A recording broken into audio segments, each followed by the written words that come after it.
നമ്മുടെ നാട്ടിൻപുറത്ത് പള്ളിയിൽ അച്ഛന്മാരെ പരിചയമില്ലാത്ത ആളുകൾ ചുരുക്കമാണ്. കാരണം ഏത് മതസ്ഥരിൽപ്പെട്ടവരാണെങ്കിലും ഏതെങ്കിലും ഒരു പള്ളിയിൽ അച്ഛനായിട്ട് നമുക്ക് പരിചയം ഉണ്ടാവും.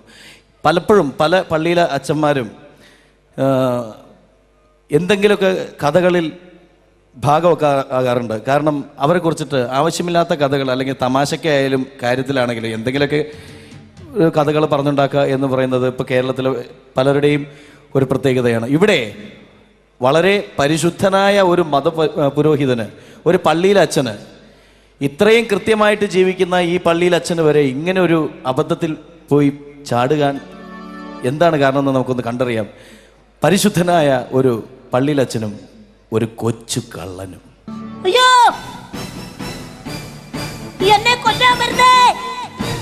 അയ്യോ, അയ്യോ, എന്നെ കൊല്ലാൻ വരുന്നേ! അയ്യോ,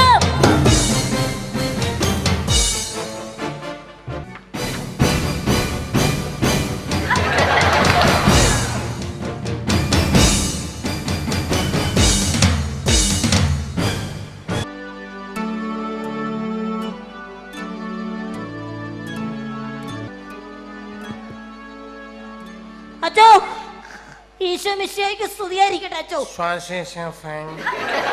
എനിക്ക് സ്തുതി എന്നപ്പോ വളരെ ചെറുതായി പോയത്. നീ ഇത്രയല്ലേ ഉള്ളൂ, അത്ര മതി. എന്റെ അച്ചോ, എന്നെ കൊല്ലാൻ വേണ്ടിട്ട് ആ കൊച്ചിൻ ഹൈദ്രോസ് കത്തിയായിട്ട് നടപ്പുണ്ട്. എന്തിനാ കുഞ്ഞാടെ നിന്നെ കൊച്ചി ഹൈദ്രോസ്? ഞാൻ ഒരു തെറ്റും ചെയ്തില്ല.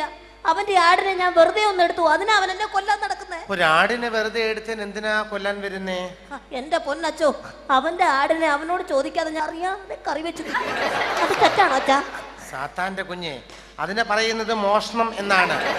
കുഞ്ഞാടെ നീ ഒരു കാര്യം മനസ്സിലാക്കണം. നീ ആ ഹൈദ്രോസിന്റെ ആടിനെ മോഷ്ടിച്ചിട്ട് മരിച്ച് സ്വർലോകത്ത് ചെല്ലുമ്പോൾ കർത്താവ് ചോദിക്കും, നീ അവന്റെ ആടിനെ എടുത്തോ, അത് എവിടെയാണെന്ന് ചോദിക്കുമ്പോൾ നീ എന്ത് ചെയ്യും? എന്റെ പൊന്നച്ച, അതൊക്കെ കുറെ നാൾ കഴിഞ്ഞു മരിച്ചു സ്വർഗത്തിൽ ചെല്ലുമ്പോഴത്തെ കാര്യമല്ലേ പറയുന്നേ. അപ്പൊ ആടും ഉണ്ടാവും, ഞാനും ഉണ്ടാവും, അവനും ഉണ്ടാവും, ചിലപ്പോ അച്ഛനും ഉണ്ടാവും. അച്ഛന്റെ മുമ്പിൽ വെച്ച് ഞാൻ അവന്റെ ആടിനെ അവന് കൊടുത്തേക്കാം, പ്രശ്നം തീർന്നില്ലേ? അച്ഛാ, എന്നെ രക്ഷിക്കച്ചാ. എന്റെ കുഞ്ഞെ, എനിക്ക് അറിയത്തില്ല, ഞാൻ എന്നാ ചെയ്യാനാ? എന്റെ പൊന്നച്ച, എന്തെങ്കിലും ഒരു വഴി കാണും, എന്നെ രക്ഷിക്ക്. നിന്നെ രക്ഷിക്കാൻ ഞാൻ ഒരു വഴിയും കാണുന്നില്ല. എടാ, എവിടെ പോയി ഒളിച്ചാലും നിന്നെ ഞാൻ വിടില്ല. ഈ ഹൈദ്രോസിന്റെ കയ്യിൽ നിന്ന് ഒരു പന്നിയും രക്ഷപ്പെട്ടില്ല. പത്തി അച്ഛോ, ഞാനൊരു വഴി കാണുന്നുണ്ട്. നിന്നെ രക്ഷിക്കാൻ ഞാനൊരു വഴി കാണുന്നില്ല. ഞാൻ കാണുന്നുണ്ട്, ഞാൻ പോരെ വിളിച്ചോ. എടാ പന്നി, നിന്നെ വിടില്ല. എടാ ഞാൻ വിടില്ല.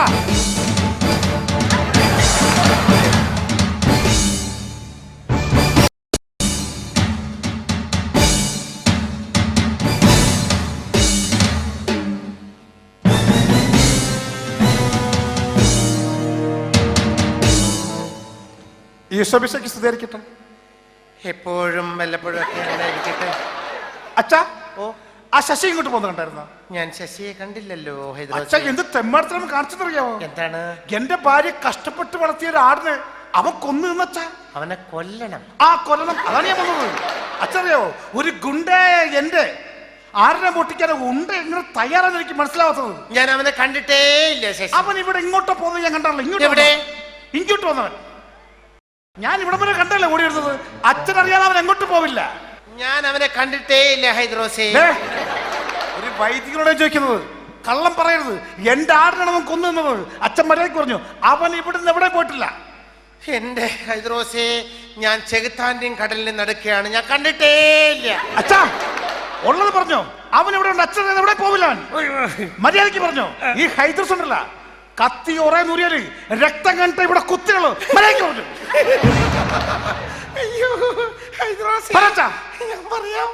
നീ അന്വേഷിച്ചുകൊണ്ടിരിക്കുന്നത് ആ കറുത്തിട്ടുള്ള ആ കുഞ്ഞു കള്ളനല്ലേ? അതെ, ആ കൊച്ചു കള്ളൻ എന്റെ ലോയ്ക്കുള്ളിലുണ്ട്. അയ്യേ, വൃത്തികെട്ടവൻ. ഹൈദ്രോസേ, നീ അന്വേഷിച്ചുകൊണ്ടിരിക്കുന്ന കറുത്ത കുഞ്ഞു കള്ളനല്ലേ? അത് തന്നെ. തെമ്മടത്തിൽപ്പെട്ടോ ആ കുഞ്ഞുകളൻ ലോഹയ്ക്കകത്തിടുന്ന ഒരു. നീ എന്താണ് തെറ്റിദ്ധരിച്ചിരിക്കുന്ന അറിയില്ല ദൈവമേ. സാത്താന്റെ കുഞ്ഞെ, എന്റെ ലോഹിക്കുള്ളിലുണ്ട് ആ കുഞ്ഞു കള്ളൻ. തെമ്മടത്തിൽപ്പെടല്ല, അച്ഛൻ കുത്തി മത്തുകളെ പന്നി. നിനക്ക് സംശയമുണ്ടെങ്കിൽ നീ പൊക്കി നോക്കിയോളൂ. അയ്യേ, എന്നാ ഞാൻ പൊക്കി തരാം. നീ പുറത്തേക്ക് പോടാ. നിന്നെ ആരാ വൈദ്യുതി കാണിച്ചതാണ്? വൈദികനാണ് പറഞ്ഞേ. ഒരു വൈദ്യനെ പറ്റി ഇത്രയും മോശമായി പറയാനേ പാടില്ല. ഉണ്ടേ പുറത്തേക്ക് വന്നുള്ളൂ.